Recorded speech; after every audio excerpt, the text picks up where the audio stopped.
Hi, I'm Jezzamine Wolk with Campus Reform, and today we're at George Mason University, where many students are headed home for Thanksgiving. So we're going to talk to students about if they plan to avoid politics at the dinner table this Thanksgiving, or if they think it's time to have those hard conversations.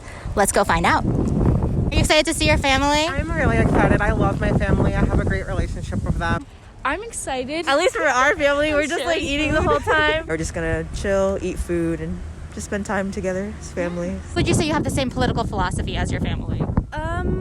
Not for the most part. Not always. I wouldn't say I'm on the same wavelength with my family politically. I think my family's a little bit more conservative than I am. I feel like I'm more on like the liberal side. My family thinks one direction and like a couple of people think the other way. And do you think this year more than ever it's important to bring up those hard topics at the dinner table? Oh yeah, absolutely. Yeah, I think it's important to talk about.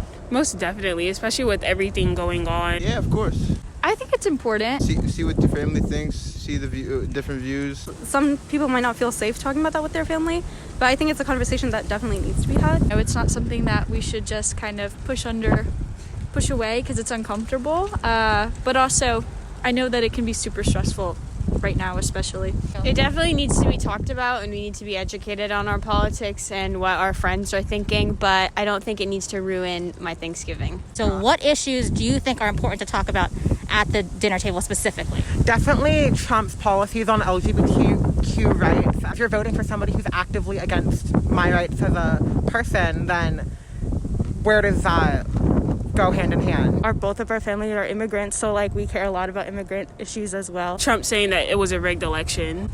Issues like climate change are really important. Women's rights and BLM, of course. Definitely the racial discrimination. Black history, it sounds kind of bad, but like my parents didn't have such a high education, neither did the majority of my family, so I want to make sure they understand history and like are educated about that side of things.